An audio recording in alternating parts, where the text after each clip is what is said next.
Everyone, good morning all of you. Welcome to the PNR classes. इस video में हम function के बारे में पढ़ने वाले हैं।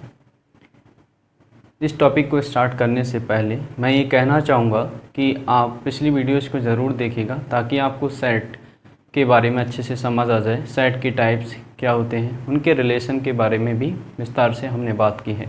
इस वीडियो में फंक्शन को लेके आप टॉपिक के बारे में बात कर रहे हैं। आइए देर ना करते हुए फंक्शन के बारे में जानते हैं। एक फंक्शन जिसे मैपिंग के नाम से भी जाना जाता है और भी कई सारे नामों से जाना जाता है, जैसे कि आपका ऑपरेशन,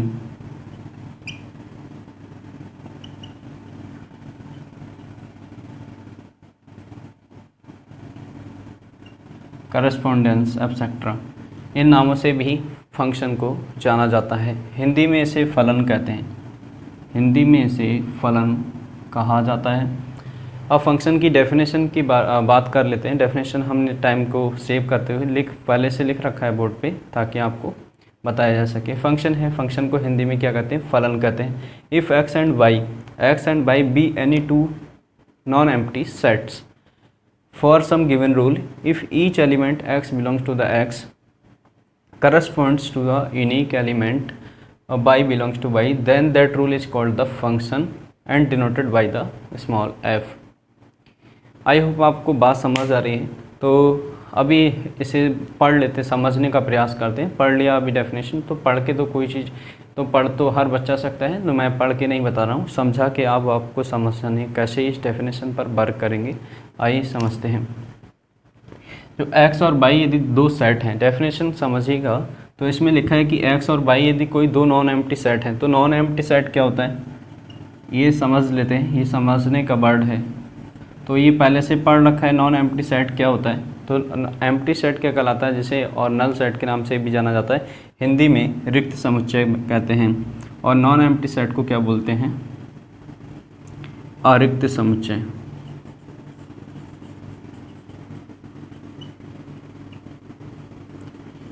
अरिक्त समुच्चय कहा जाता है, यानी कि जिसमें कोई ना कोई एलिमेंट मौजूद होता है।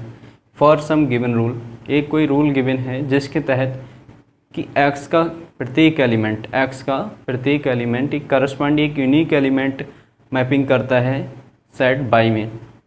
यानी कि जैसे कि फॉर एग्जांपल हम एक सेट लेते हैं x और दूसरा सेट लेते हैं y। यदि यहाँ पर सेट है 1 2 3 और यहाँ पर नंबर है आपका 2 4 6। अब आपसे कहा जा रहा है कि ये दो सेट हैं x और y, दोनों में कोई एलिमेंट है। 3 एलिमेंट लिए हैं हमने एग्जाम्पल को की तरह समझाने के लिए। अब आपसे कहा जा रहा है कि फॉर अ गिवन रूल, एक रूल गिवन है कि इन दोनों में क्या रिलेशन है? 2x का रिलेशन है। दी f(x) = 2x। तो ये रूल f(x) यानी कि f is the mapping of x, इसे पढ़ते हैं हम f is the mapping of x in the is equal to the 2x। यानी फंक्शन जो f है वो डिफाइंड है 2x इज इक्वल। तो इसमें जो फंक्शन ये है कि y का एक यूनिक एलिमेंट, अब जो वर्ड्स लिखा है कि if each element of x corresponds to a unique element y belongs to the y, यानी y के प्रत्येक एलिमेंट को एक यूनिक एलिमेंट को ही इंडिकेट करेगा। जैसे कि अगर इसमें अगर x की जगह हम वैल्यू 1 लिख लेते हैं तो तब आपके पास आ जाएगा 2 × 1 = 2। तब ये पर्टिकुलर एलिमेंट मैपिंग कर रहा है 2 के साथ, यानी कि 2 के साथ इसका रिलेशन है। इसके साथ नहीं है और इसके साथ भी नहीं है। बात समझ आ रहा है? एक यूनिक पर्टिकुलर एलिमेंट के लिए ही इंडिकेट कर रहा है ये रिलेशन। सेकंड, फिर जैसे कि अगर 2 के लिए करेंगे तो 4 हो जाएगा, तो 2 4 के साथ करेगा। ऐसे ही 3 की बात करते हैं तो 3 आपका किसके साथ हो जाएगा? 6 के साथ हो जाएगा, मैपिंग हो जाएगा। तो इस चीज़ को क्या कहलाते हैं? ये फंक्शन कहलाता है। ये क्या कहलाता है? फंक्शन। क्योंकि ये क्या कर रहा है? x के प्रत्येक एलिमेंट के लिए y का एक यूनिक एलिमेंट को चुनता है। क्या करता है? ये y के एक यूनिक एलिमेंट, एक विशेष एलिमेंट को चुनता है। ये फंक्शन कर रहा है ये कार्य, तो इसको ही फलन कहा जाता है। और सिंबॉलिकली इसे इस तरीके से राइट कर सकते हैं। यहाँ पर पहले से लिख रखा है कि यहाँ पर f अब इसे पढ़ते कैसे हैं, जो ऐसे लिखा है F such that X arrow Y, इसे इस तरीके से नहीं पढ़ा जाता है। या तो इसे पढ़ेंगे function F maps x into Y, यानी कि फंक्शन जो f है वो मैप करता है x इंटू वाई, एक्स को मैप कर रहा है y में, या फिर ऐसे पढ़ेंगे f is a mapping of x into Y. तो ये तो पढ़ने का तरीका डेफ के बारे में हमने जाना, और फंक्शन क्या होता है आई होप आपको समझ आया होगा। एक एग्जांपल के हेल्प से भी हमने आपको समझाने का प्रयास किया है। अब थोड़ा सा और विस्तार से जान लेते हैं कि जो यहाँ पर लिखा गया है ऐसे करके symbol F X into Y, F is a mapping of X into Y. तो जो फर्स्ट वाला सेट होता है यानी कि ये वाला सेट जिसकी मैपिंग हो रही होती है, और सेकंड वाला सेट होता है जिसमें मैपिंग होगी, यानी कि इसकी मैपिंग होगी और किस में होगी, तो सेट बाई में होगी। तो ये वाला सेट के जो भी जो सेट होता है ये आपका कहलाता है डोमेन। क्या कहलाता है? डोमेन कहलाता है। और ये वाला जो सेट होता है ये कहलाता है कोडोमेन। और इसकी जैसे कि मैपिंग हो गई, जितने भी एलिमेंट की सेट बाई के जितने भी एलिमेंट की मैपिंग हो जाती है, तो ये सब क्या कहलाते हैं? बाई के जितने भी एलिमेंट्स होते हैं वो इमेज कहलाते हैं। क्या कहलाते हैं? इमेज कहलाते हैं।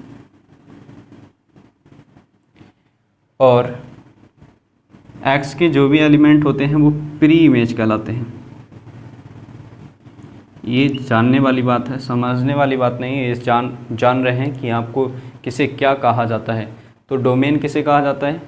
फर्स्ट वाले सेट को इस रिलेशन में फंक्शन के, और सेकंड वाले सेट को कहा जाता है कोडोमेन। ऐसे ही वाई के एलिमेंट को कहा जाएगा इमेज, और एक्स के सभी एलिमेंट्स को कहा जाएगा प्री इमेज।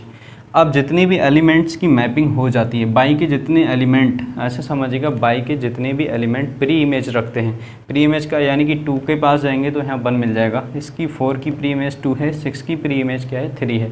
तो इन जितने भी एलिमेंट की प्री इमेज होती है इनसे मिलकर एक सेट, इन एलिमेंट को लेकर एक सेट बना लिया जाए 2, 4, 6, तब ये वाला जो सेट कहलाता है वो कहलाता है इमेज ऑफ द सेट, यानी रेंज ऑफ द सेट, या तो रेंज ऑफ द फंक्शन भी बोलते हैं इसे, रेंज ऑफ द फंक्शन। तो रेंज क्या होती है ये भी आपको बात समझ आ गई होगी। तो आई होप इस वीडियो में हम इतना ही बता रहे हैं कि रेंज क्या होती है, कोडोमेन क्या होती है। नेक्स्ट वीडियोज में हम विस्तार से इसके बारे में विस्तार से पढ़ेंगे, कुछ एग्जाम्पल की हेल्प लेकर। इसको समझने का प्रयास कीजिएगा, अपनी बुक के क्वेश्चन होल्ड कीजिएगा। आपको डोमेन, कोडोमेन और रेंज के बारे में यहाँ पर समझ आया होगा। जिन एलिमेंट की इमेज बन जाती है, सिंपल है, जिस एलिमेंट की इमेज प्री इमेज होती है बाई के, उनको लिखकर एक सेट बना लिया जाता है, वो सेट कहलाता है रेंज ऑफ द फंक्शन।